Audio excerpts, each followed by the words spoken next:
How's it going, guys, and welcome to the first episode of Untold Ireland. Our hope with this channel is to preserve Irish stories of Irish culture going back the last couple of years and preserve stories that would otherwise be lost to time. Now, our first interview here today is the lovely Majella, and I hope you guys enjoyed the interview as much as I enjoyed interviewing her. And without further ado, guys, enjoy. How's it going, everyone? I'd like to introduce you to the lovely Majella. Majella, would you just like to tell the camera a bit about yourself? Hi, I'm Majella. I'm originally from the Berry Peninsula in West Cork, now living in Kilgarvan in County Kerry. And what part of the Berry Peninsula would you have grown up in? So I grew up in a small parish called Ardgroom, and it's close to Castletownbere, and grew up from the mid-70s to, I suppose, the early 90s living there, and moved on then after that. And what was it like growing up in Ardgroom in the 70s to 90s? Well, I suppose the first few years of the mid-70s to the early 80s, I don't remember an awful lot about because I was only younger. But from, I suppose, primary school up till secondary school, it was good, tough times, obviously, back in the day of the 80s. You know, Ireland wasn't a very rich country.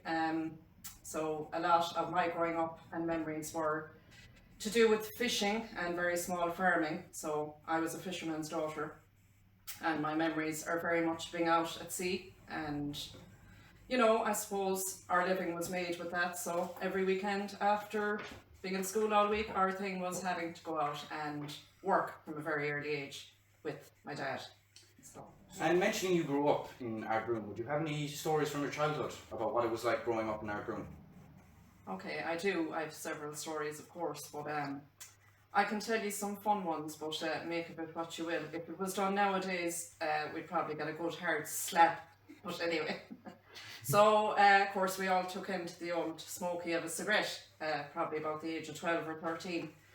And because I suppose back in the 80s you'd be scared of a neighbour seeing you, or probably the local parish priest, or even the local Garda, we tended to gather around the creamery stop, which is just outside the village. So there'd be maybe 8 or 10 of us leaning down behind the creamery stop, this big construction of, I suppose, concrete, thinking nobody'd see you, but like the plumes of smoke going through the air, everyone saw us that was passing.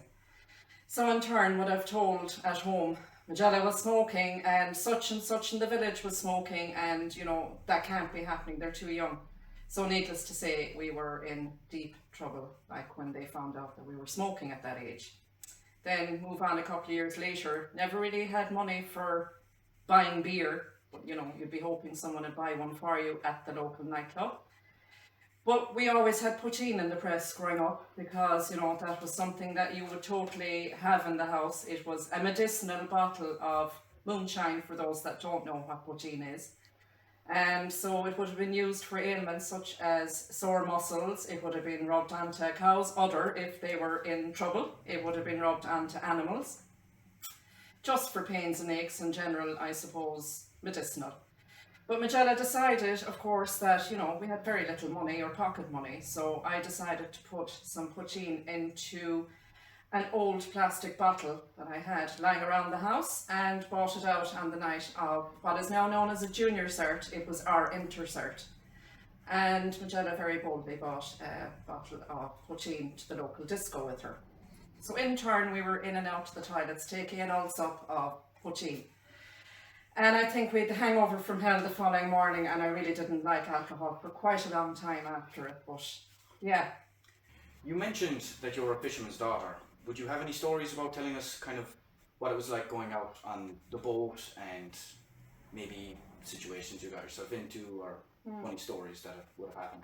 Yeah, so my dad was a small fisherman, and we had a punt, and we didn't have a big boat like many of the bigger fishing, I suppose, vessels in Castletownbere. So my dad would have fished for whitefish, but we were big into picking periwinkles. So wherever there was a strand, which meant that actually, you know, the tide had to be out, so you picked periwinkles off the rocks. And it was a big delicacy in France. It probably still is, but periwinkles would have been picked into buckets, and then we'd bag them in like see-through net bags, And a local Englishman used to actually buy them from my dad, the bags of periwinkles, and then they'd be shipped on to France because, yeah, it was a big thing in France at the time. We locally didn't eat periwinkles at all, hated the sight of them. But my dad then in turn would have been, a strong man, tall, strong man, and he would have been the one that would have dug the clams, which would have been in under the sand. And again, bagged and sent on to France. Locally, I suppose maybe some restaurants up the country and that might have bought some as well locally, but I think it was just a delicacy that we weren't into. We shaded for scallops, which was another big thing, and I suppose for me nowadays I love fish and I love eating fish, but it's become really expensive and quite hard to get.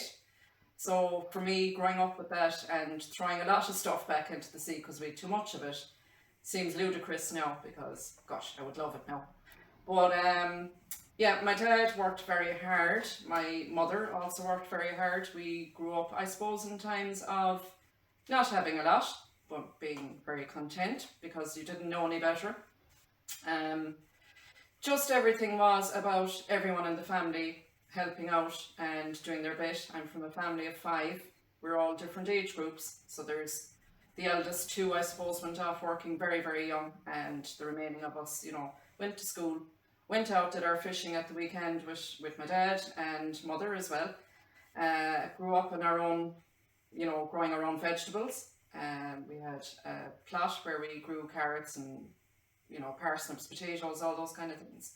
And so you had fresh fish from the sea and you had your own veg and potatoes for your dinner. We had our own chickens. Personally, never saw one being killed, thankfully, because I couldn't deal with that. I love animals too much, even though I still eat chicken, but what I don't know about it won't bother me.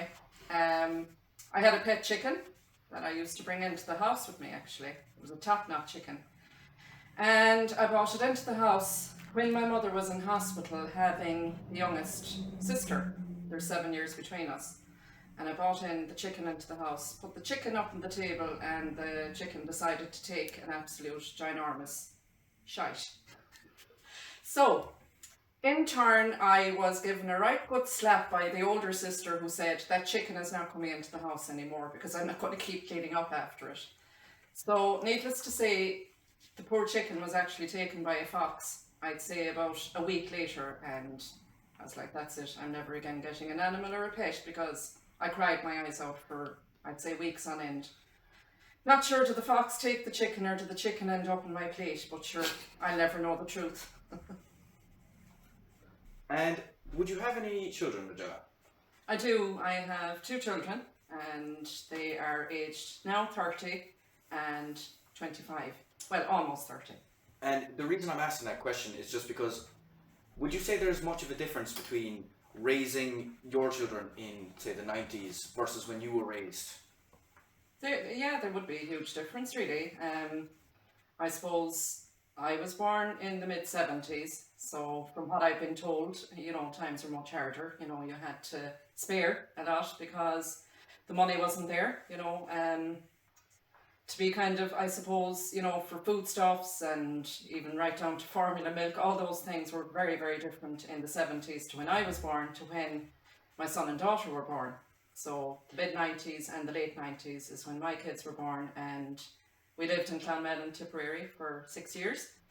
And I suppose for me, I was like something, that was brand new to me, to be able to walk to a shop and just be able to buy what I needed very quickly. And in comparison to me growing up, my mother would have had to cycle to a local shop to get supplies, and if she didn't have the money at the time, it was put on a book in the local shop and you paid for it when you made your money, either by fishing or farming at the time. So I didn't have that, thankfully. You had a weekly wage from work and you were able to pay for your way, I suppose, when I had my children. And you mentioned there as well that the shop that your kind of local village community would have went into to put their supplies down on the book and stuff, that closed and turned into a post office and a cafe. Would you say that was kind of a loss to the town, or would the cafe and the post office been much better to have. Oh, I think it's wonderful now because they actually joined in with a chain called Mace, and they still run the local post office there, which is wonderful. For the older community, there are still people living, you know, in my local area that are in their 80s and early 90s.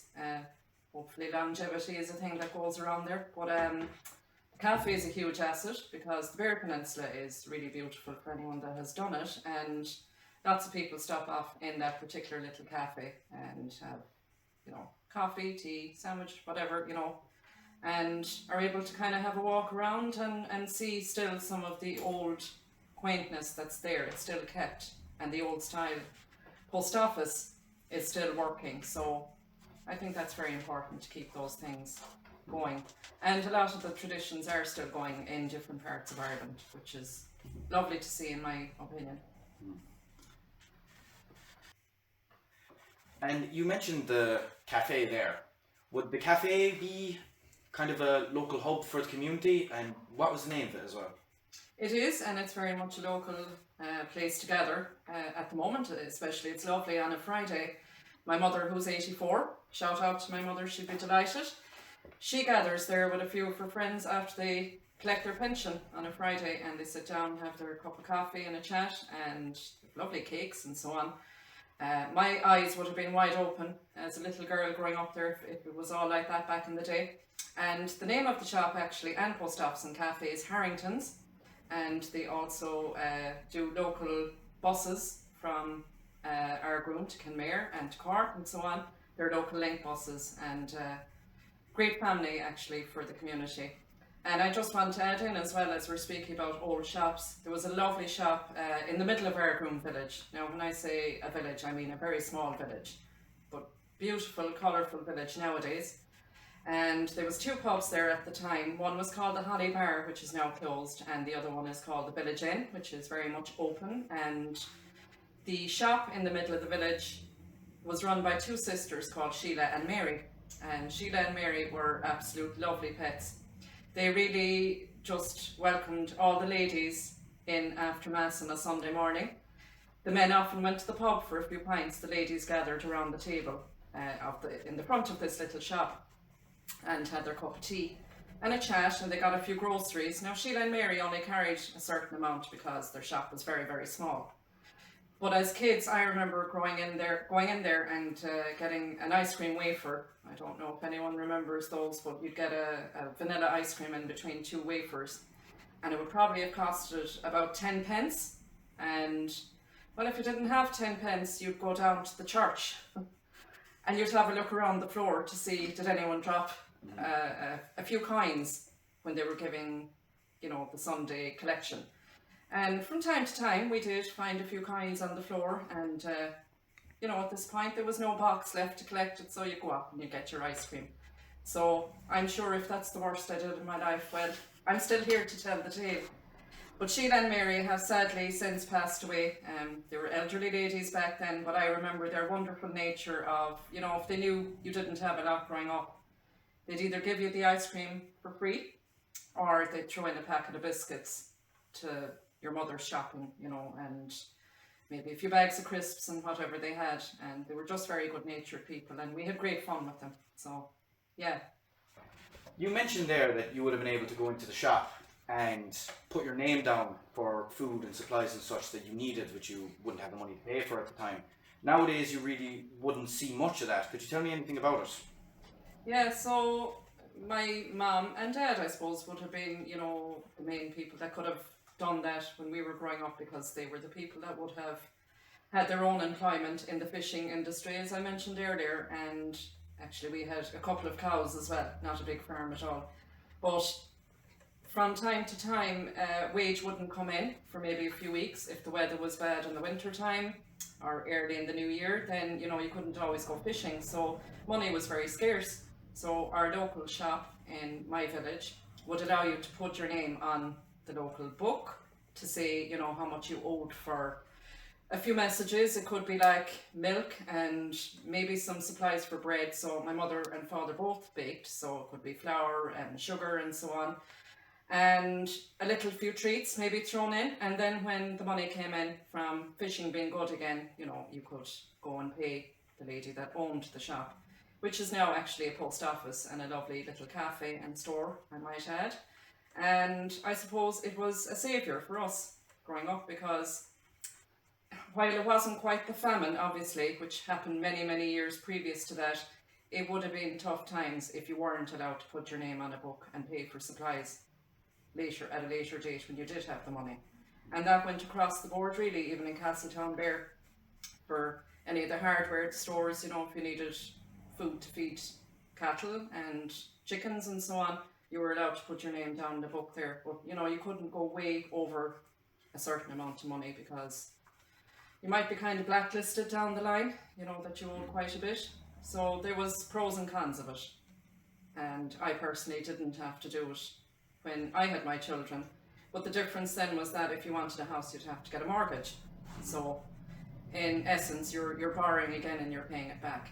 Yeah. So there's some similarities. Would you have any stories of kind of shenanigans that happened when you would have been going into the shop and, you know, putting stuff down on the book and all that kind of a thing? Yeah, well, I suppose I was the second youngest, and I have a sister 3 years older than me and a younger sister by 7 years, and so the three of us were still at home, and the older two siblings were gone to work at this point. So I think, you know, at times I was kind of wayward and always wanted to kind of be off in my own little adventures in my own world. So I would be in the village. I would have been, I suppose, 2 miles originally from the village of Ardgroom, living in the countryside, but I'd cycle to the village to meet a couple of friends, and we'd be playing tip the can and hide and go seek and messing around. And then sure, after all that, you'd be starved with the hunger. So either if you didn't get fed in someone's house because you were supposed to go home, I would call into the local shop and quite literally pretend that we needed some more supplies, so I could get maybe a can of Coke or a can of Fanta, which would have been quite a big deal in the 80s. Tatoes were my favourite, without a doubt, and perhaps a bar of chocolate.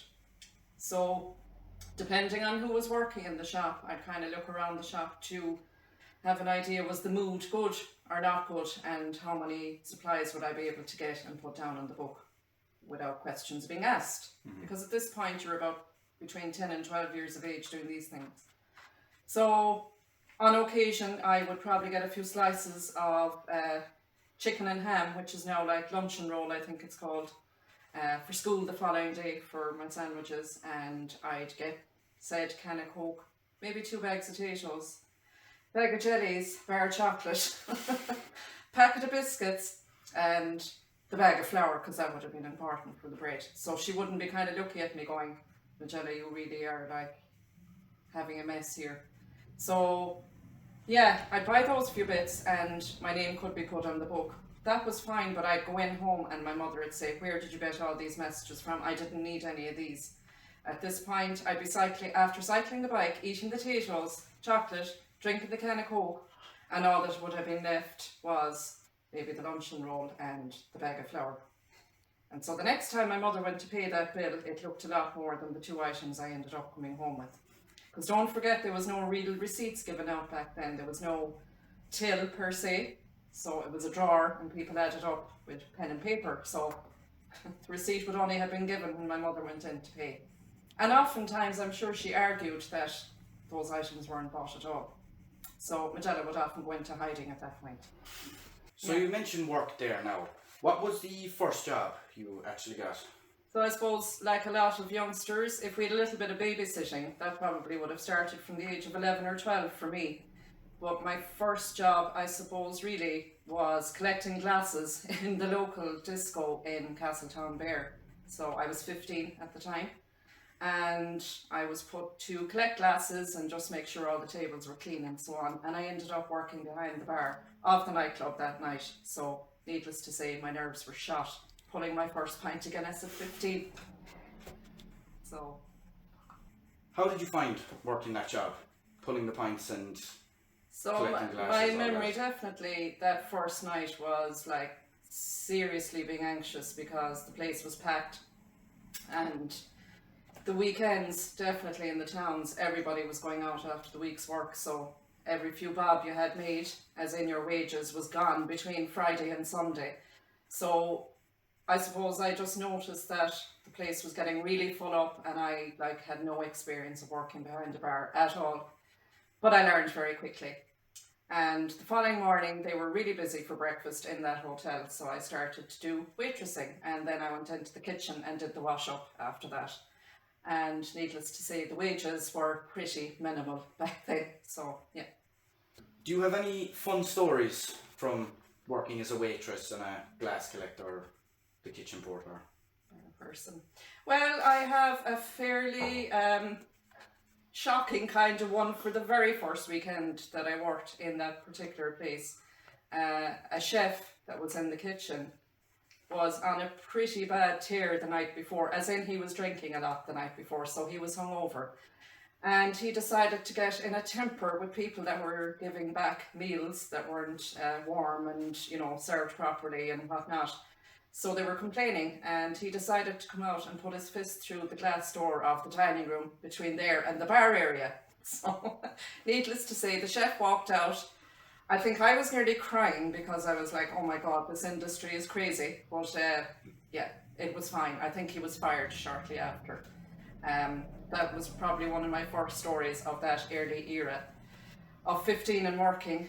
At the age of 16, probably, getting on our bikes or thumbing to Riversdale in Kenmare, which was a renowned nightclub, and I suppose a lot of the Beara Peninsula and Kerry area used to go to that particular nightclub, and it was there you kind of got a taste for having maybe your first pint of Guinness or a drop of whatever you were bought. So yeah.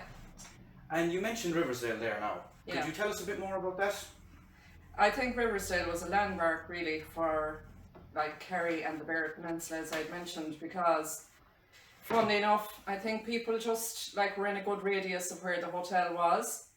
It's just literally outside Kenmare town by a kilometre or so. It's now closed, sadly, but many a nightclub was held there on a Saturday night, sometimes Friday night. Sunday night was Cupid's, which was definitely my favourite nightclub, because at that point I worked in bars in Kenmare. So Sunday night was our night out. It was kind of the end of the week for the bartenders per se. And Saturday night, just always met there and met up with the crew from Kenmare, Castletownbere, Ballyvorney, which isn't far from here, Killarglen, Kilgarvan, Bantry, Glengarve, all surrounding areas. It was good. And being from Ardgroom and spending most of your time in Castletown, when you went to Riversdale, there's stories about an awful rivalry between people from Kenmare and Castletownbere. Could you tell us any stories about that? Well, I can tell a few. I was probably younger than a lot of the crew at that point that were going from Castletownbere to Kenmare. But I think because Castletownbere didn't really have a proper nightclub, it was probably the Kenmare crowd going, oh look, this West Cork crowd are coming over here and taking over our women. So there was many a match made there, but not everybody was in agreement with Cork and Kerry. The rivalry was always there and still is to this day in GA. So I suppose there was part of that, but actually many marriage became of those rivalries. So yeah. And how did Riversdale end up closing down, if you could tell us? I'm not actually 100% sure how it ended up closing down. I think the people that initially owned it just wanted to sell it on. They were getting older, and I believe that they would like to have seen it stay open, with other people taking it over. But at that point, I would say a lot of work would needed to have been done as well. And yeah, I might just add in about Riversdale actually that my own wedding was there as well, and I had sisters had their reception there, and oh gosh, we'd many a great weekend and night out, and different balls and galas went on there. So it was the hub for the Beara Peninsula without a doubt, which Kenmare is on actually, the Beara Peninsula. So yeah. You mentioned working in bars and pubs, kind of growing up and all throughout your life. Would you have any funny stories to tell us about just working in a bar and kind of shenanigans that went on? Well, I suppose there's plenty of funny stories, but I probably can't tell them publicly because I'd have to be annihilated, I'd say. We had great crack, I suppose, really. And as I said earlier, all the bars were full back then, you know, not so much anymore. There's a huge thing now, like with the drink driving and so on, you can't do that anymore. So back in the day, everyone did chance it, or they thumbed, or walked, it didn't really matter. So pubs were essentially quite busy. I do remember one night, alright, I was in the back of the Atlantic bar in Kenmare, because we used to have a disco in the back bar, and I'm a massive music fan, like, since I was able to talk. I probably sang more than I spoke when I was growing up, but I was always hanging around with a Walkman and trying to flip and get the money together to get batteries for it to keep the tapes going. But I was always recording off the radio and so on and getting the tapes going. And then I ended up working in the back bar of the Atlantic, where there was always a DJ.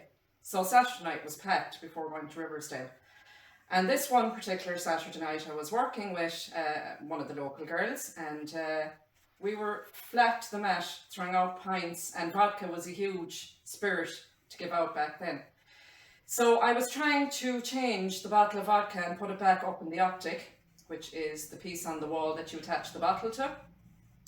And unfortunately, with the height of my running and racing, I put up the bottle up on the optic, and when I went to stick the glass up under it, the whole bottle fell down, crashed, and the vodka went in and splashed my 2 eyes. So I was like trying to feel around the place, and I was like, oh my God, please someone help me. And all I had was a gang of customers breaking their arses laughing, going, oh my God, Majella's going to die.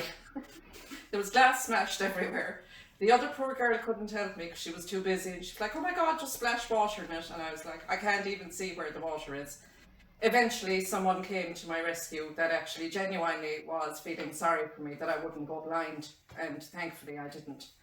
So from the Atlantic I went on to work in various places around Kenmare. Ended up working in the Lime Tree, which is really fabulous, like literally 5-star restaurant, and I learned an awful lot there at the age of 19. And 20 years of age, I had my lovely daughter, and we moved to Clonmel for 6 years. I worked in restaurants up there, and we always decided we wanted to move back down to Kenmare. And we didn't get a house in Kenmare to buy at the time, so we ended up in Kilgarvan, which is where I am today. And I'm actually in O'Sullivan's bar, run by Mary and Tom, and it's a great little pub, and Mary has it going for, I would say, the bones of 10 years now. And I actually started working with Mary a few years after moving here. I had also worked locally in the village in a bar called the Roopty Bar. It's now closed, but it was a great bar for music, and traditional music in particular, and great stories. And Mary, in fairness, here in Rogers Bar has continued that tradition on a Thursday night, and she has music here locally on a Thursday night. And yeah, anyone is welcome to start to sing song in any of the Irish pubs at any point. You won't be called red mad or any of those things. If you can play guitar, you can play any instrument, and you can sing, just sing. We're very much into our music in Ireland, I think. And as a Cork woman living in Kerry, how do you find the rivalry between the two counties? It is absolutely fantastic, and I will always hold my red and white flag very high. And I must have known somewhere back along that Kilgarvan's colours are also red and white, so we fit in quite well. But yeah, I'm always going to be a Beara Cork woman, a hand on my heart. But I love Kerry too, truth be told, and they're both fantastic counties, and people have huge similarities, and there's always going to be the rivalry with the GA and so on, but that's what makes Ireland as a country, that people just still have that bit of a mess and a laugh over a pint and just kind of go, you're from Cork and I'm from Kerry, and sure, you're useless at the football and we're great at the hurling. But I don't think any real fisticuffs have happened over it as such. It's just camaraderie and a bit of banter, and I hope that always stays. Yeah. You mentioned that kind of Casttown, Kenmare, Ardgroom, kind of the Beara Peninsula area, they'd all go to Riversdale on the weekend for a drink. Would you say Ireland would have had a big drinking culture back then, and how would you compare it to today? Yeah, I think probably from my memories growing up, it definitely would have been quite a big drinking era. I think a lot of people, you know, especially in the countryside and so on, would have gone to the local pub and had, you know, a few pints, even during the week. I think it was a thing of just kind of sitting down, having a chat with your neighbour, and it was kind of a way to unwind, I think, as well. That's my memory of growing up in my home. But I suppose when I moved to Kenmare at the age of 17, I went working in the Atlantic Bar one summer, and I got bit by the bug, I think, of working in pubs then. So I did go back to school for another year after that, and then I decided I was moving to Kenmare. I loved Kenmare actually, and I started working in a couple of the local restaurants in Davit's, which was a brasserie back then, and then I went on working to the Lansdowne, and I had great fun there and met loads of people and so on. And I do think, even remembering serving behind the bar, then the pubs would have been packed. The local small bars would have been packed. Riversdale yet again would have been packed, and I remember working in Moran's Bar at the side of the Lansdowne Hotel, kind of trying to finish up and get people out as fast as we could, so we could change quickly and run down to Riversdale, which was about 1.5 kilometres outside the town. So it was just a case of getting in for last orders to Riversdale and then running up to the counter with people that were there probably 2 hours ahead of you, and you either trying to get them to buy you a drink because they were taller than you, or just sneaking into the side and hoping that someone would spot you and know you were a bar worker and trying to get your few pints in. But without a doubt, I think it was really down to probably having your drinks and your smoking your few cigarettes back in the day was our big thing. I do think it's changed in the way it's done now, as in regards, people still drink, definitely, but I think the drug issue is a much bigger thing in Ireland now, certainly, because I live in Ireland, obviously, so I can only speak for the country, but I would actually think a lot more people are into drugs nowadays than drinking, to be honest. That's what I think. You mentioned there that you kind of think that Ireland has switched more of a drug culture rather than a drinking culture. When would you say you kind of noticed that switch, being a barwoman yourself, kind of seeing the change over the years? Probably in the last 8 years, I probably have seen things change a little bit, a little bit more. I do think there's a little bit of a crisis going on in Ireland, with, I suppose, certain types of drugs and how easy it is to get them. Because, the majority of drugs are illegal, whereas alcohol is also a substance and it's addictive, and you can go in over the age of 18 and buy your alcohol of choice. So I suppose it's kind of a battle in different ways, but for me growing up, it was certainly more of an alcohol culture was our thing growing up, much more than nowadays. You mentioned there now a couple of times that you have a great love of music. Could you tell me something about that, like maybe where it came from, all that kind of thing?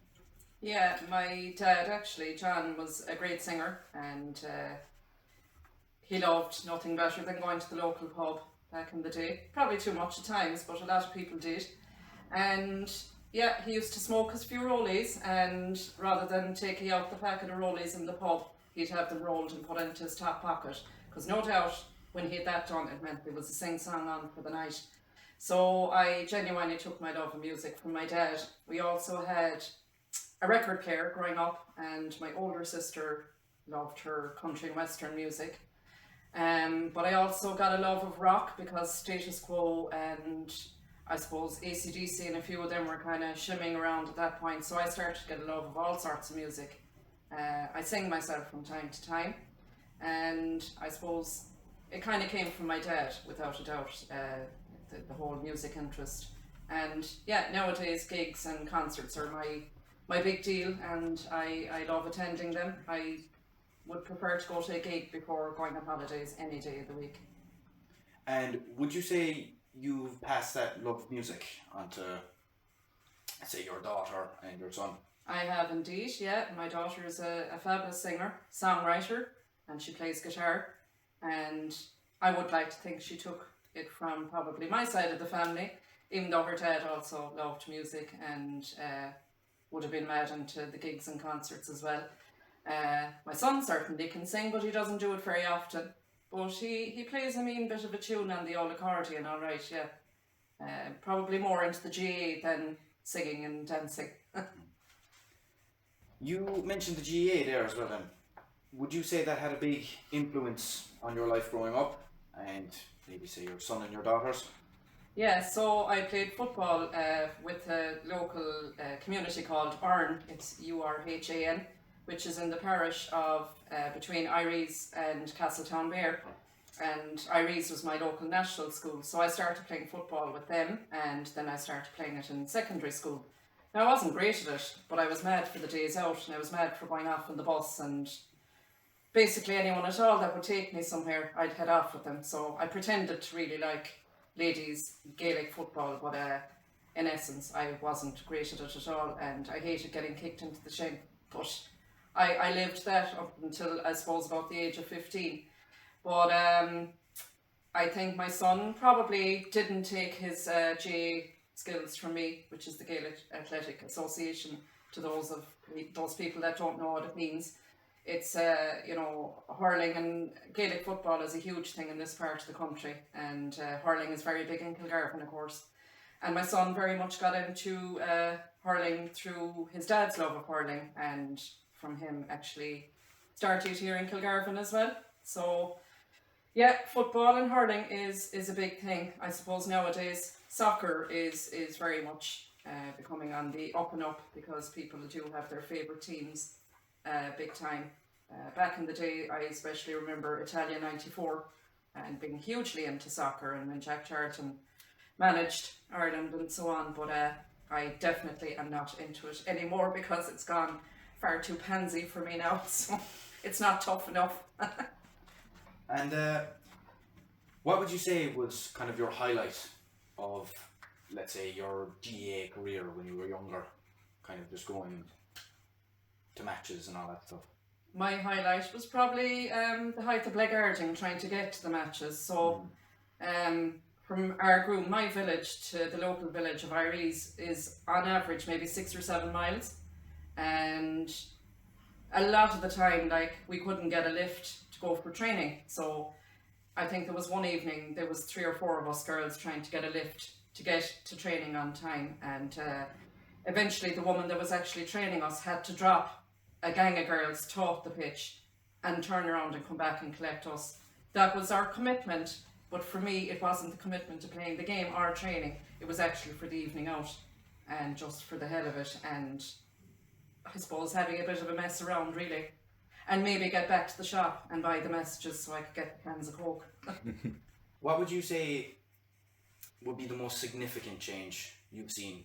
Without a doubt, I mean, social media I think has a massive influence on generations now, and when it started coming in, I suppose really in the mid-90s, that way, I remember, I suppose 97, 98, having a mobile phone, not the internet on it, just being able to make calls and receive calls.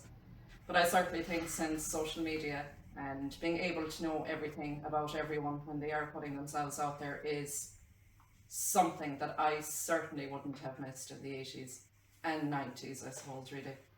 Kind of just closing up here now, would you say that there's any aspect of Ireland when you were younger that you'd like to preserve for the younger generation? Yeah, definitely just keep learning your history and keep Ireland alive by learning your history and remembering where you came from. Because we're all a lineage when we live here, regardless of colour, creed or background. When we live here, more than likely there's someone that has been here before us. So I just think it's very important to keep that, and definitely if you have a chance to learn Irish, the Irish language, please do, because it's great to keep it going. It is going to get lost if we don't continue speaking it, and it's actually very cool to be able to speak another language, as lots of people know, so include Irish in that. And yeah, just another thing I notice, just be kind of kind to older people or people living on their own. We were very good at that growing up. We always called in to check a neighbour and to make sure they were okay, and if they needed anything, or go to the shops for them, because not everyone is tech savvy, not everyone is able to use a mobile phone, and the older generation do live a lot on their own. So, just keep in mind that that could be someone's nana that doesn't live nearby, or granddad or whatever. So just pop in and keep that going. Just kind of be kind to people. Would there be any final words of wisdom you'd like to give to the younger generation? Yeah, be sound. Just be sound to each other, look out for each other. Not everything is about politics, religion, money, greed. Just be good to each other. We're all only passing through in this life. As I'm getting older, I'm definitely seeing that time goes very, very quickly. So any of you that are watching this now that are much younger and going, she's raving, I'm not. It honestly goes really, really quickly. And yeah, just be a good person and do the best you can and be good to each other. That's about it, really, you know. Thank you very much, Majella. Thank you, Noel. Great interview. Thank you. Right, so guys, I hope you enjoyed that interview. I'd like to say thanks to the lovely Majella for letting us interview her in the first place, and also Osulawan's Bar for providing us the location to do the interview. If you would like to support us, we have links to our Patreon and our other channels, Instagram, TikTok, all that stuff down below in the description. If you have any recommendations, if you think your nana would be able to do it, your granddad, your auntie, your uncle, just get in contact with us and we'll see what we're able to work out. Be sure to like and subscribe and share it with your friends, and we hope to see you in the next one, guys. Thank you.